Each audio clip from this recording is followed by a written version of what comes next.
They got Lil Durk in a hole for basically some BS. And right now we're going to show the paperwork. To set the record straight, nobody's actually been charged for that shooting yet, and Durk hasn't been officially tied to it in any legal documents. Still, the situation around him keeps getting wilder, more tangled, and straight up unpredictable with every new headline that drops. It's like watching a legal thriller unfold in real time, and every move counts. If Durk's legal team somehow pulls off the impossible, getting this whole case tossed out because the prosecutor was illegally appointed, it would go down as one of the most shocking legal twists in hip-hop history. We're talking about a full-on courtroom plot twist that law students would be studying for years. But truthfully, that's a long shot. The more realistic move from the feds would be to refile every single charge under a new prosecutor, rebuild the case from the ground up, and tighten every single loose end. They'd make sure nothing slips through this time. Right now, it's hard to say if Durk's really winning or just delaying the inevitable.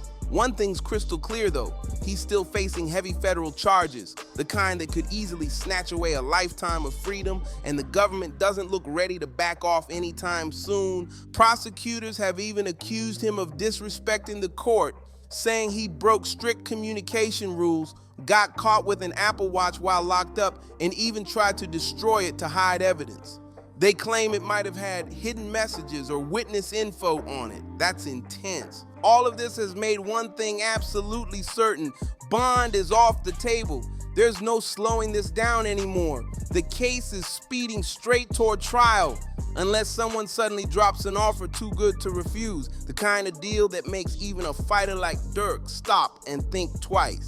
Let's be completely real for a second. Most people caught in the system don't have a legal beast like Drew Findling fighting for them. They're usually stuck with exhausted, underpaid public defenders who are drowning in cases, chasing deadlines, and just trying to survive another day in a courtroom that never stops spinning. It's not about skill, it's about being outnumbered by the system itself. So when a motion to dismiss pops up in a high-profile case like this, it sounds like a big win, yeah, at least at first. People start thinking, yeah, I'm good. I'm walking out of here clean. But the reality check hits fast. 9 times out of 10, the judge doesn't go for it. Even the sharpest lawyers in the country can only throw their best shot.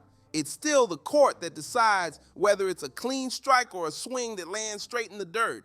But here's where things get crazy. The idea that Durk's legal team could actually pull off something this bold, like getting the U.S. Attorney of California removed from the case mid-trial, that's not some minor paperwork trick. That's a straight-up power punch to the government's credibility.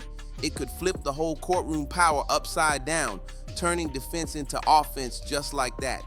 And what really makes this wild is that other public defenders, not even part of Durk's squad, are also calling out Asley for the same kind of misconduct. That's not noise, that's a serious pattern, and it's catching major attention. This isn't just some flashy legal stunt for the cameras. This could be a real turning point that cracks open something much bigger than Durk's case alone. If Findling and his crew somehow make this happen, man, it would shake the city like an earthquake. It'd go down as one of those legendary courtroom victories people talk about for years.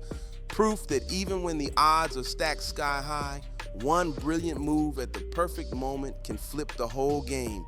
But don't get it twisted. The feds are wide awake on this one. They're not sleeping for a second.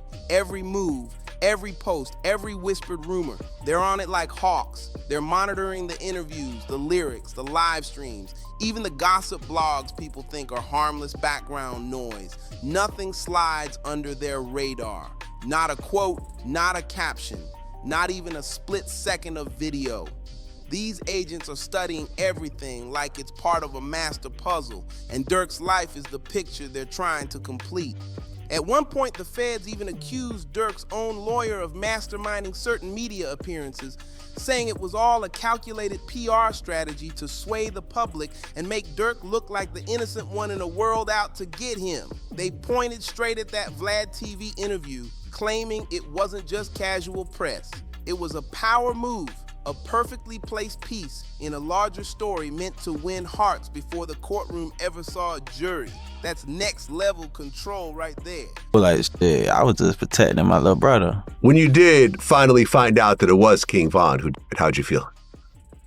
I was like, damn, if Brian did that stupid shit last night, he still would have been alive. That's how I was. But I was like, shit, I ain't no the type person I am. Like, I'm a humble person. I ain't no disrespect to like his mama saying f him shit like that. Cause I could easily get on that type of stuff and be clout chasing type. Like, I ain't on that type. I'm a humble person, but it's like, they ain't never popped that shit off. That would have never happened like that. And of course, they've been deep in the internet trenches, breaking down every clip, every lyric, every coded phrase. They locked in on that DJ Academics interview where Durk talked about slide for Von, then cross-checked it against his lyrics, emojis, captions, and even background conversations caught in those videos. Every second of footage is logged, analyzed, and compared like digital evidence in a war of narratives. It's crazy how far they're willing to go, but that's the feds for you, always 2 steps ahead. Whoever on my side, they got kids and a mama that 100% love them. And at the end of the day, bro, all this bull that we talking about is stupid. That could have been handled a totally different way. It could have been handled to the point where a song and $3-4 million could have came out or whatever. Like that could have got handled in a legit way, in a music way. So when Durk's defense team dropped that motion demanding evidence from the government, it wasn't just paperwork, and it was a strategic chess move. A way to force the feds to show their hand and reveal what they've really got. The more details the prosecutors are pushed to uncover, the more space Durk's side gets to counter, to poke holes in the story, expose weak spots, and flip the entire script back in their favor. Just left the courtroom for the bond hearing for my son, at least for the 3rd time. This time it was very fair. The judge was very fair. He wasn't pro-prosecutor. He wasn't pro-defense, but he was pro-justice. So he listened to all the evidence, and he's gonna give a ruling in the next few days about what his position is for the bond. But we were very pleased at how it turned out. So continue, family, friends, and fans, continue to keep us in your prayers, and we thank you. And inshallah, God willing, this be victorious for us, that we have a good ruling in our favor. This isn't just another courtroom battle. It's an all-out high-stakes chess match between million-dollar attorneys and the full weight of the federal government. Every motion filed, every headline leaked, every social media post analyzed, it's all part of a much bigger game, one that's being played in plain sight. And right now, nobody's blinking. Let's keep it a buck. Those so-called phone violations the feds keep hyping up like it's some major scandal, man, that's just basic jail behavior. Anyone who's ever been behind bars, even for a few weeks, knows exactly what's up. When you got family depending on you, a girl holding it down, or business still running on the outside, you're gonna find a way to stay tapped in. That's not some secret criminal plot. That's survival 101. 3-way calls, shared lines, talking through another inmate's phone, that's been the norm for decades.